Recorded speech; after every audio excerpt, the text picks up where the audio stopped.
이 땅에 평화를 주시기 위해서 오신 예수님의 성탄의 축복을 받고 거룩한 주일 하나님 앞에 나와 예배를 드리는 우리 모든 성도님들 심령과 가정들마다 하나님의 은혜와 평강이 충만하게 임하시기를 예수님의 이름으로 축원합니다. 옆에 계신 분들과 함께 인사하겠습니다. 잘 오셨습니다. 성탄의 축복을 온전히 받으세요. 잘 오셨습니다. 성탄의 축복을 온전히 받으세요.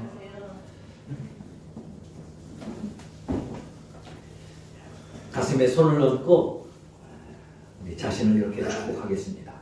나는 성탄을 통해 큰 복을 받았습니다. 나는 성탄을 통해 큰 복을 받았습니다. 나는 잘 되는 사람입니다. 나는 잘 되는 사람입니다. 할렐루야. 그래요. 성탄의 복을 받은 사람은 잘 될 수밖에 없고 그 은혜로 우리의 삶에 하나님의 일들이 이루어지는 줄로 믿습니다. 2000년 전 베들레헴의 한 아기가 보잘것없는 모습으로 아주 비천하게 태어났습니다. 사람 사는 집도 아닌 마구간에서 태어났고 침대에 눕지도 못하고 구유통에 누워있을 정도로 보잘것 없었습니다. 태어나자마자 핏덩이의 모습으로 왕의 칼날을 피해서 편도 1000km나 되는 애굽으로 피난을 가야 할 정도로 가련한 삶이었습니다. 애굽에서 이스라엘로 돌아온 후에는 갈릴리에서 살아갈 정도로 기구한 삶이었습니다. 당시 갈릴리는 눈물과 한숨과 가난과 질병으로 대변되는 낙후된 지역이었습니다. 그의 삶은 비천하고 비극에 극치라 할 수 있지요. 더군다나 이 사람은 이 소년이 되었을 때에도 정규 교육이라고는 단 1년도 한 번도 받아본 적이 없습니다.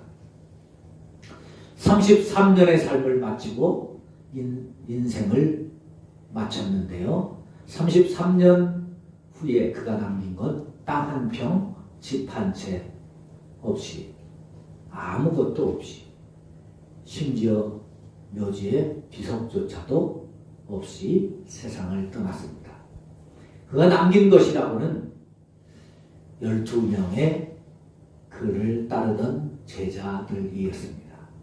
그나마 12명 가운데 한 사람은 스승을 배신하고 스승을 팔아넘김으로 그 배신한 제자에 의해서 인생을 마감해야 했습니다. 인생을 마감하는 그 시간에 나머지 11명의 제자들도 스승을 버리고 다 도망가 버리고 뿔뿔이 흩어졌습니다. 이 불쌍한 사람, 이 실패자로서 살았던 이 사람의 삶은 그렇게 끝나는 듯 보였습니다. 그런데 반전이 일어났습니다. 이 사람이 죽고 난 다음에 그를 버리고 떠났던 11명의 제자들이 변화되기 시작했습니다. 그리고 자기들의 스승을 위해서 자신들의 생명을 기꺼이 바치는 변화가 일어나게 되었습니다. 볼품없는 비천한 대부분의 사람들이 역시 갈릴리의 출신들이었지만 이스라엘의 가장 중요한 위치에 자리를 차지하기 시작합니다. 성전의 중심에 서게 되지요. 이 가난하고 비천한 갈릴리 출신의 제자들 앞에, 사람들 앞에 많은 예루살렘의 부자들이 와서 그들 앞에 무릎을 꿇습니다. 배운 것 없이 비천한 이들 앞에 학식이 많다고 자랑하던 지성인들이 그 앞에 굴복합니다.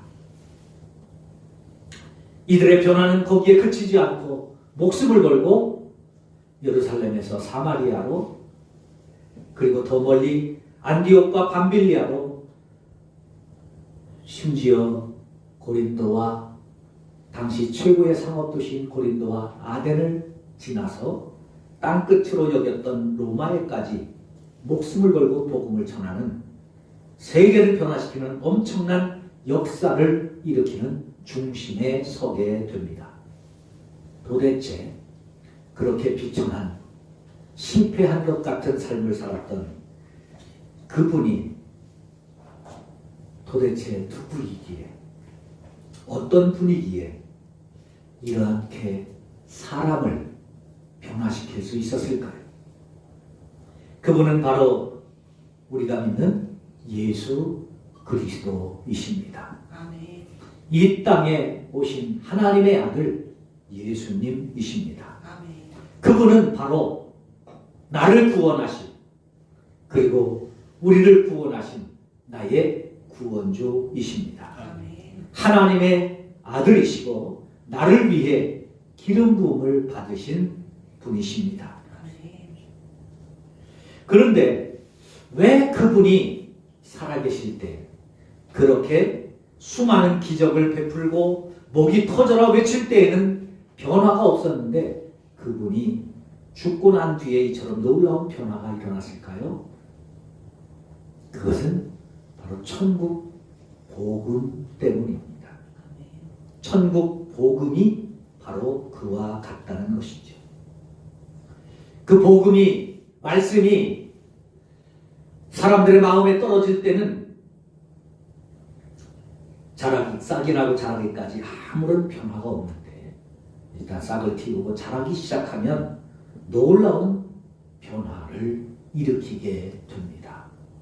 그러므로 우리가 신앙생활하면서 예수님을 믿으면서 하나님 앞에 살아갈 때는 이 변화의 기점, 나에게 떨어진 천국 복음의 씨앗, 말씀의 씨앗이 내 안에서 싹을 틔우고 자랄 수 있는 변화의 기점을 만들어야 합니다. 그 기점을 만나야 합니다. 그래야 우리의 삶에도 변화가 있게 되는 것입니다.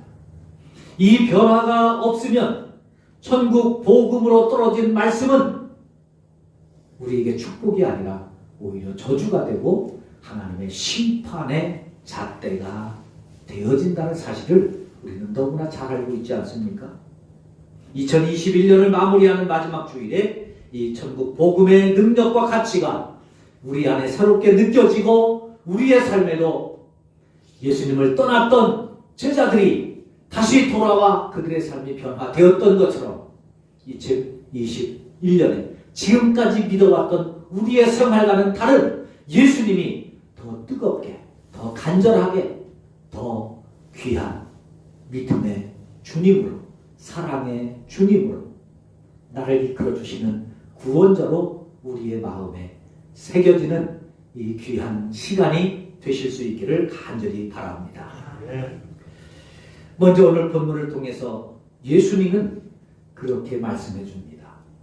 천국을 꿈꾸느냐, 천국을 기대하느냐, 천국을 소망하느냐, 천국은 밭에 감추인 보화와 같다. 즉 우리의 눈에 쉽게 그렇게 눈에 띄지 않는다는 거예요. 쉽게 우리에게 다가오지 않는다는 겁니다. 감추어져 있다는 겁니다. 예수님은 천국 복음은 겨자씨와 같다고 말씀하셨습니다. 그래서 작은 씨지만 뿌려져서 싹을 틔우면 크게 자라서 지나가던 새들이 와서 쉬어갈 정도로 큰 나무가 된다고 말씀하셨죠.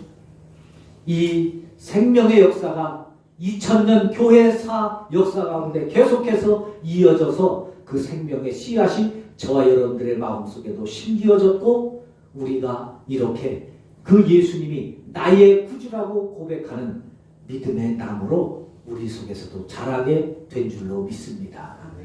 또한 천국 복음은 누룩과 같다고 말씀하셨습니다. 그래서 변화가 일어난다는 것이죠. 가루 속에 들어가서 온 가루를 다 부풀게 하듯이 이 천국이 마음속에 심기어져서 자라는 사람들에게는 반드시 변화가 일어난다는 겁니다. 몇십 프로, 60%, 70%, 80%, 90% 변화시키는 것이 아닙니다. 완전히 180도로 달라지게 변화시킨다는 겁니다. 사울이라는 청년이 있었습니다. 이 청년은 예수 믿는 사람들을 죽이러 다니던 사람이었습니다. 이 청년의 마음은 예수 믿는 사람들은 죽어야 되는 사람이었습니다. 그래서 모진 박해를 다했죠. 그런데 그 청년의 마음에 천국 복음이 심기어졌습니다. 말씀이 뿌려졌습니다. 그 다음에 그가 변화되었습니다. 어떻게 변화되었습니까? 그렇게 자기가 죽이던 그 사람들을 뛰어넘어 아예 예수님께 미친 사람 되었습니다. 그래서 자기 인생 다 포기하고 오직 예수 복음을 전하기 위해서, 천국 복음을 전하기 위해서 자신의 온 삶을 다 드렸습니다. 그 복음을 전하기 위해서 죽을 고비를 수없이 넘겼고, 불의 위험, 물의 위험, 강의 위험, 또 대장을 5번이나 맞고 40에 한 대 감한내를 3번이나 맞고 수많은 죽음의 위기와 고비를 넘기면서도 그는 자신의 그 길을 포기하지 않았습니다. 왜요? 자기의 마음속에 자라는 이 천국 복음의 씨, 자기가 비록 늦게 발견했지만 숨겨진 보화를 발견한 이후에 그분을 위해서 사는 것이 가장 고상한 삶이고, 그분을 아는 지식이 가장 고상한 지식이라고 믿었기 때문입니다. 그래서 아예 그는 자기 이름을 사울에서 바울로, 하나님을 만난 사람, 하나님을 만난 이후에 가장 미천한 사람, 가장 부족한 사람, 가장 나약한 사람, 가장 작은 사람이라는 뜻의 바울이라는 이름으로 아예 개명까지 해버렸습니다. 바울뿐 아닙니다. 일본이 낳은 최고의 명설가인 가가와 도요코라는 사람도 있었습니다. 이 사람은 일본 유력한 정치인의 사생아로 태어나서 어머니가 작은 부인이었기 때문에 버림을 받았습니다. 아버지를 생각할 때마다, 사회를 볼 때마다 이 청년은 절망이 되어서 젊은 시절 탕자로 살았습니다. 거의 불량배로 자기의 인생을 낭비하다가 폐결핵을 얻게 되고 죽을 고비에서 하나님을 만나게 됩니다. 그리고 그가 변화되었습니다. 복음을 듣고 변화되어서 주의 종이 되어서 일본 빈민선교의 아버지가 되었습니다. 우리나라에 빈민선교를 했던 김진홍 목사님 두레교에 계시죠. 참 훌륭한 분이죠. 바퍼 사역을 하시는 최일도 목사님 계시죠. 이 분들이 그 김진홍 목사님의 스승처럼 모델로 여겼던 분이 가가와 도요코 목사님입니다. 이분이 빈민들을 선교하는 위해서 선교하는데, 빈민들이 먹을 것이 없으니까 다리 밑에서 그냥 구걸해서 먹고 사는 거 아니에요. 먹는 게 부족하니까, 영양분이 부족하니까 먹기는 먹는데 대변을 못 보는 거예요. 변비 때문에. 변이 딱딱하게 굳어서 대변을 못 보는 거예요. 그래서 점점 배는 불러오고 얼굴색은 노랗게 변해가고, 그런 그들을 고치기 위해서 무슨 약이 있으니까 음식을 제대로 먹일 수 있어요.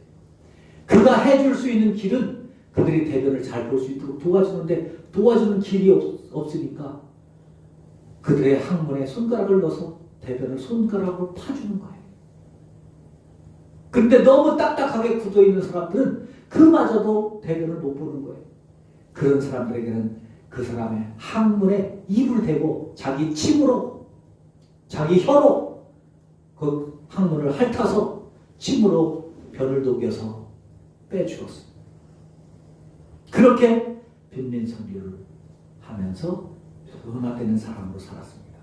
이분이 일본 빈민 선교를 그렇게 하고 다른 후임에게 맡기고 중국으로 건너서 가서 중국의 선교사로 사역을 시작했습니다. 거기서도 역시 빈민 선교를 하죠. 그분을 통해서 예수 믿는 사람이 장개석 총독의 부인 송미령 여사입니다. 그분에게 성경을 공부하며 배우며 참된 예수님의 모습을 그분을 통해서 보았습니다. 남의 나라에 와서 빈민을 위해서 봉사하는 그분을 보면서 그분을 자기 인생의 스승으로 모셨습니다. 2차 세계대전이 끝나게 되지요. 일본이 패망한 일본 군들이 퇴각해서 본국으로 돌아갈 때, 일본 사람들이 본국으로 돌아갈 때, 우리나라를 비롯해서 수많은 나라의 필리핀 주변 나라에서 돌아갈 때, 돌아가는 일본 군인들, 일본 사람들을 그냥 두기가 있어요. 그동안 당한 게 있는데 때리기도 하고 심지어는 죽이기도 하고 그렇게 도망가는데, 중국에서는 퇴각하는 일본 군, 중국을 떠나는 일본 사람 중에 단 한 사람도 맞은 사람도 없고 맞아 죽은 사람도 없고 해를 당하지 않았습니다. 이유는 송미령 여사가 가가와 도이고 목사님 감동을 받고 자기 남편 장개석 총통에 부탁을 했습니다. 여보, 일본 사람들은 용서할 수 없지만 가가와 도이고 목사님에게 받은 은혜는 잊을 수 없습니다. 그분이 우리나라를 사랑한 것 가지고 저 사람들의 죄를 용서합시다.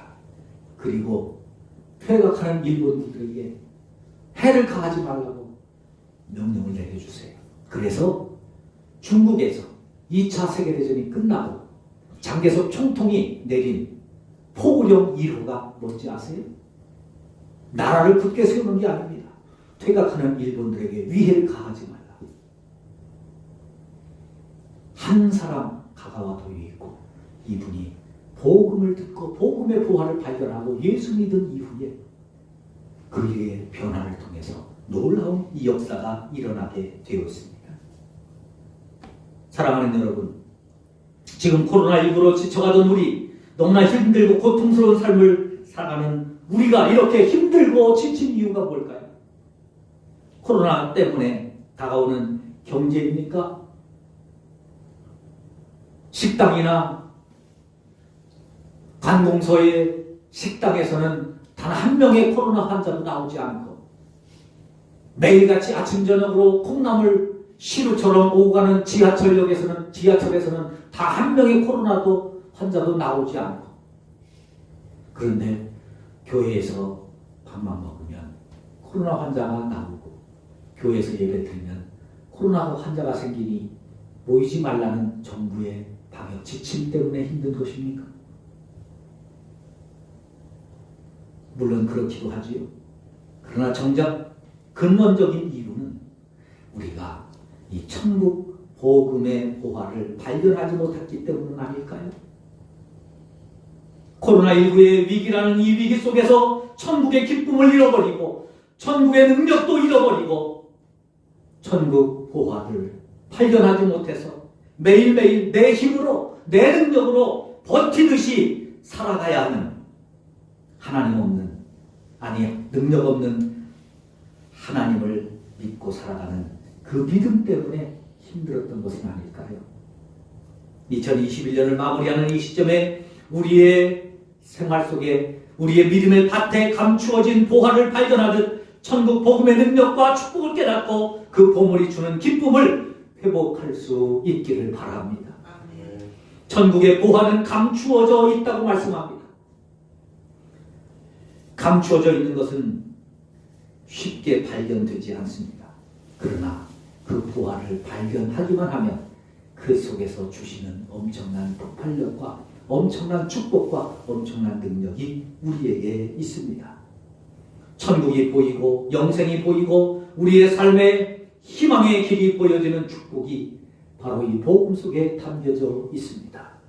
이 위기를 천국 보화에 발견하는 그 기쁨으로 극복하며 이겨나가실 수 있기를 주님의 이름으로 부탁을 드립니다. 두 번째로, 이 보화를 발견했으면 보화를 내 것으로 만들어야 된다는 것입니다. 내 소유를 팔아서 값을 치르고 그것을 내 것으로 만들어야 된다는 거예요. 부뚜막에 소금도 집어넣어야 짜다고 하지 않습니까? 소금이 옆에 있다고 짠기가 이동되지 않습니다. 넣어야 되는 거예요. 보화를 내 것으로 만들어야 된다는 것이죠. 모세가 좋은 본을 보여주었습니다. 히브리서 11장 24절 26절에 보면 하나님을 만나고 천국 보화를 발견한 모세가 자기의 소유를 팔아서 값을 치르는 모습이 나옵니다. 그는 바로의 공주의 아들이라고 하는 지위를 포기합니다. 바로의 공주의 아들. 당시에 바로에게는 왕자가 없었기 때문에 외동딸인 이 공주의 아들은 바로가 죽으면 그 왕위를 이어받을 수 있는 어마어마한 위치의 자리입니다. 그런데 바로 모세는 그 자리를 거절합니다. 아니, 포기합니다.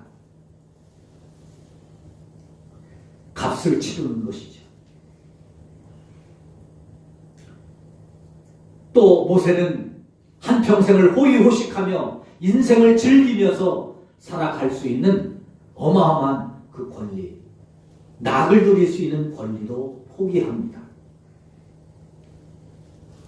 또한 애굽의 모든 보화를 포기합니다. 공주의 아들로 살면 부족한 것이 몇 개 있어요. 갖고 싶은 것, 하고 싶은 것 다 할 수 있는 애굽의 모든 재화를 다 자기 것으로 삼을 수 있는 그때 그것을 포기합니다. 그 값을 치릅니다. 여러분, 그런데 모세가 무엇을 위해서 이렇게 바로의 공주의 아들, 황제의 자리에 오를 수 있는 가장 좋은 길을 포기하고 인생을 즐기면서 편하게 안락하게 살 수 있는 그 길을 포기하고 내 욕심을 마음껏, 내 욕망을 마음껏 채워줄 수 있는 그 많은 재물들을 왜 포기했는지 아세요?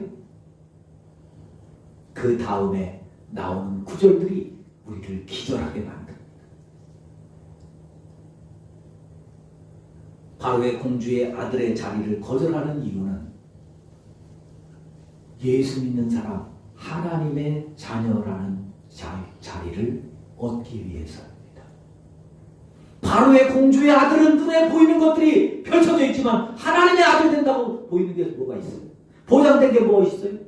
근데 그 자리에 없겠다고 공주의 아들 자리를 포기하는 거예요. 인생을 편히 즐기면서 호의호식하면서 살 수 있는 낙을 누리는 것을 포기하는데 왜 포기했는지 아세요? 하나님의 백성들과 고난받기 위해서 그 낙을 포기합니다. 애굽의 모든 보화를 포기하는 이유가 뭔지 아세요? 예수 믿으면서 당하는 고난을 얻기 위해서. 얼마나 미친 짓입니까? 한때 결혼은 미친 짓이다 그런 영화도 있었는데 모세는 미친 짓이다 이러고 있는 거예요. 얼마나 어리석은 모습이에요. 그런데 그의 선택은 어리석은 선택이 아니라 가장 복된 선택이었고 가장 값진 선택이었고 가장 인생의 귀한 보화를 얻음으로 그를 통하여 장정만 60만 200만 명이나 되는 온 이스라엘 민족을 구원하고 민족의 역사를 바꾼 인물이 된 줄로 믿습니다. 이스라엘의 율법의 아버지라 일컬어질 정도로 오늘날까지 이스라엘의 역사에서 율법, 그러면 모세. 예수님 당시에도 모세의 율법.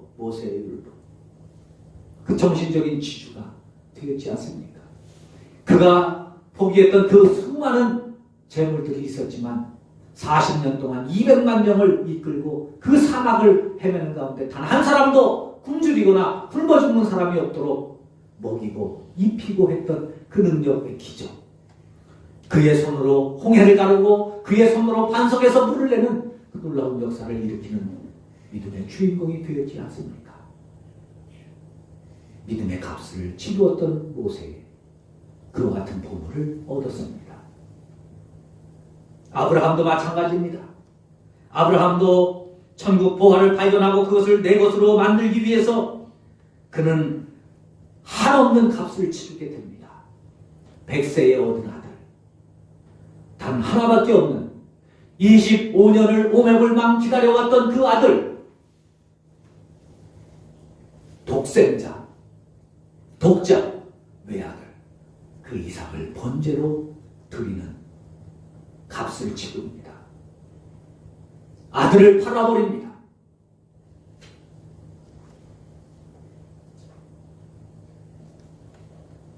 하나님 주신 비전의 부활을 발견했기 때문이죠. 그래서 그는 이스라엘의 믿음의 조상뿐만 아니라 온 인류의 믿음의 조상이 된 줄로 믿습니다. 예수님을 말씀할 때 어떻게 말합니까? 아브라함과 다윗의 자손 예수라고 말하지 않습니까? 아브라함이 모세가 이 부활을 발견하고 내 것으로 삼는 이 믿음의 본을 보여주었습니다. 여러분, 부활을 발견한 사람은 복이 있는 사람입니다. 그러나 그 부활을 내 것으로 삼는 사람은 온전한 축복의 사람입니다. 사랑하는 성도 여러분, 2021년 한 해 동안 얼마나 힘드셨습니까? 얼마나 아프셨습니까? 얼마나 어려우셨습니까? 얼마나 고통을 당하셨습니까? 신앙생활을 하면서 때로는 비난을 받아야 했고, 때로는 통제를 받아야 했고, 때로는 곤욕을 치르기도 했을 것입니다. 그러나 그 속에 감추어져 있는 보화는 여전히 있었다는 사실을 기억하십니까? 이제 마지막 주일을 보내면서 우리도 이 속에 담겨져 있던, 지나왔던 우리의 삶의 여정 속에 담겨져 있던 보화를 믿음의 눈으로 발견하고 내 것으로 삼아서 다가오는 새해에는 우리 모두가 천국 보화를 소유하는 주인공으로 하나님 앞에 당당하게 축복된 삶으로 서실 수 있게 되기를 주님의 이름으로 축원합니다. 하나님 감사합니다. 밭에 감추인